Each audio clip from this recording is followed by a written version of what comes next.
সন্ধ্যা বন্ধুরা, আজকে আমার মাই টেলস অফ লাইফ চ্যানেলে আপনাদের স্বাগত জানাই।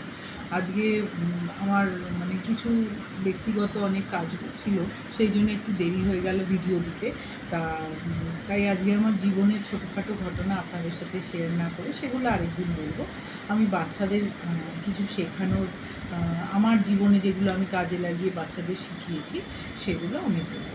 তা আপনারা সকলেই জানেন যে আমার একটি ছোট স্কুল ছিল। সেই স্কুলের আমরা নিজেদের হাতে অনেক রকম ইকুইপমেন্টস বানাতাম, যেগুলো দেখিয়ে বাচ্চাদের শেখাতাম।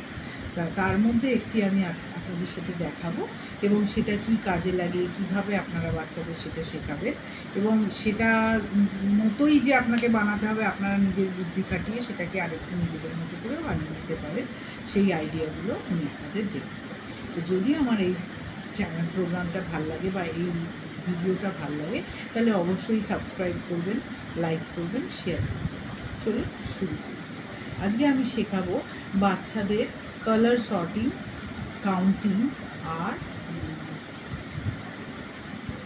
কনসেন্ট্রেশন বাড়ানোর একটা পদ্ধতি। তা আমরা যখন স্কুলটা তৈরি করেছিলাম তখন একটা বিভিন্ন জিনিস আমরা নিজেদের হাতে বানাতাম। তখন আমরা একটা এরকম বক্স বেছে নিয়েছিলাম। শুধু এটা এরকম একটা বক্স ছিল। তারপর কার্ডবোর্ড কিনে তাতে এরকম আমরা ডিভিশনস বানিয়েছিলাম, যেটা এখানে 6টা ডিভিশনস আছে আর এইখানে একটা বড় ডিভিশনস আছে। এবার এইটাকে আপনারা এটা যেরকম গ্রে কালার রয়েছে, এটাকে আপনারা কালারফুল করেও তৈরি করতে পারেন। এবার আমি বলছি এর মধ্যে আপনারা, আমি যেভাবে করেছি সেটাও দেখাচ্ছি, আপনারা এটাকে কীভাবে চেঞ্জেস এনে করতে পারেন সেটাও আমি দু একটা আইডিয়া দেবো।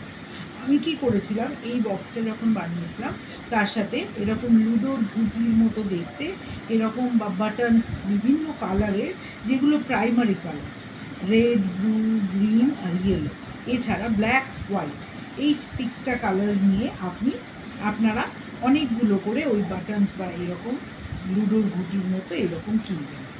এগুলো কিনে আপনারা একটা করে এরকম বক্সের মাথায় লাগিয়ে দেবেন, দিয়ে এইখানে বাকি সবগুলো মিক্স করে এখানে দিয়ে দেবেন, এবং বাচ্চাদের বলবেন দিস ইজ রেড কালার, এখান থেকে রেড কালারগুলো চুজ করো। প্রথমেই কিন্তু সে এটা রেড কালার বলে রেড কালার চুজ করবে তা না, সে এটার সাথে ম্যাচিং করে এইখান থেকে রেড কালার তোলার চেষ্টা করবে। সে যতবার রেড কালারটা তুলবে তাকে বলতে হবে এটা রেড কালার। এরকম করে প্রত্যেকটা কালার তাকে সর্টিং করে, এখানে যেরকম ব্ল্যাক আছে ব্ল্যাকগুলো তুলে এখানে রাখা। এবার রেড তুলতে তুলতে সে হয়তো একবার হোয়াইট বা গ্রিনও তুলে ফেলতে পারে, কারণ ছোট বাচ্চা, তার সেই সেন্স নেই। তখন সে যদি ব্ল্যাক বা গ্রিন তোলে তাকে বলতে হবে ওটা কী কালার দেখো তো, এর মধ্যে কোনটা। সে যদি আঙুল দিয়ে ব্ল্যাকটা দেখালো তখন বলতে হবে এটা ব্ল্যাকটার জায়গায় ব্ল্যাক রাখো, এবং করে এইগুলো কালারটা সর্টিং হবে, যে রেডের জায়গায় রেড, ব্ল্যাকের জায়গায় ব্ল্যাক, এরকম করে সে যখন সাজিয়ে ফেলবে তখন তাকে বলতে হবে যে এবার বলো তো এটা কী কালার, রেড কালারটা তোলো তো একটা। তখন সে হাতে করে তুলে আপনাকে দেখাবে। এটা একদিনেই হবে না, বারবার করতে হবে। হয়তো প্রথম দিন সে শুধু রেডটাই শিখবে, অন্যগুলো শিখবে না। এরকম করে রেগুলার ওটা একটা সেশন দিতে হবে, 5 থেকে 10 মিনিট কি 15 মিনিট, আপনার বাচ্চা যতক্ষণ আপনার সাথে বসবে। এরপর যখন এই সর্টিংগুলো হয়ে যাবে তখন রেডে ধরুন আপনি 10টা কিনেছিলেন, তখন বলবে চলো তো এটা আমরা কাউন্ট করি, বলে ওগুলো নিয়ে 1 2 3 4 এরকম করে 10 অবধি। ধরুন আমি 10টা হিসেব করে বলছি, আপনি বাটনস নিয়েছেন, 10টা বাটনস এখানে রাখবেন।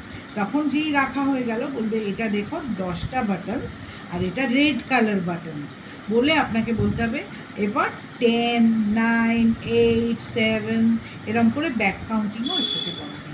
একসাথে আপনার অনেকগুলো জিনিস রোজ একটু একটু করে করালে তার মাথায় ঢুকে যাবে।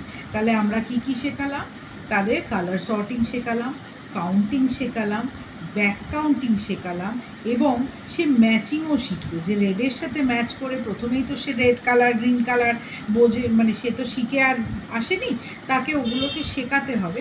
প্রথমেই সে শিখবে না, কিন্তু তাকে যখন বলবেন রেডের সাথে রেড, সে ম্যাচিং করতে শিখবে। সে সর্ট করে করে এইগুলো রেডের জায়গায় রেড রাখবে। তারপর সে কাউন্টিং করতে শিখবে এবং ব্যাক কাউন্টিং করতে শিখবে।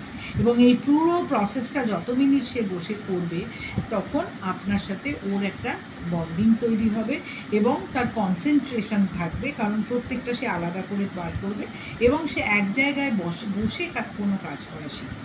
এবং এটার মধ্যে ওদের মধ্যে একটা কম্পিটিশন দেবেন যে তুমি একবার করো, আমি একবার করবো। আপনি ইচ্ছে করে দু একটা ভুল করবেন, দেখবেন সে ওটা ধরতে পারে কিনা, তাহলে বুঝবেন তাহলে ওর শিক্ষাটা ঠিক দিকে হচ্ছে।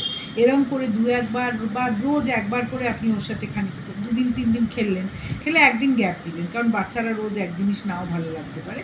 তারপরে আবার 4 দিনের দিন করলেন, দেখলেন মনে রাখে কিনা। এরকম করে যাবেন, 7-10 দিনের মধ্যে সে কিন্তু কালারিং শিখবে। এর সাথে আপনি বাচ্চা যে কালারের জামা যেদিন পরবে তাকে বলবেন তুমি কী কালারের জামা পরেছো, তুমি কী কালারের প্যান্ট পরেছো, বাবা কী কালারের জামা পরেছে, বা আপনার কার্টেন্সগুলো যদি এক কালারের, যে কোনো এক কালারের জিনিস দেখাবেন, সিঙ্গেল কালার। ওই লালের মধ্যে হলুদ ফুল ফুল ওরম দেখাবেন না, কারণ বাচ্চারা ওই রকমভাবে কালার সর্টিং করতে পারে না। আপনাকে এক কালারে, যদি আপনার কার্টেন্স এক কালারের হয় কি সোফা একটা কালারের হয়, ওগুলো জিজ্ঞেস করবেন। বাড়িতে প্রত্যেকটা জিনিসের কালার ওকে বলতে পারবেন, এবং বাইরে গাছ থাকলে গাছের পাতার রং, আকাশের রং, এগুলো ওকে বলবেন। দেখবেন খুব সহজে সে খেলার মাধ্যমে এতগুলো জিনিস সে শিখে যাবে, যেগুলো হচ্ছে colour sorting, colour matching, counting আর ব্যাক কাউন্টিং। আজকে তাহলে এইটুকুনি থাক, ভীষণ পরিশ্রান্ত। আবার কালকে দেখা হবে। নমস্কার।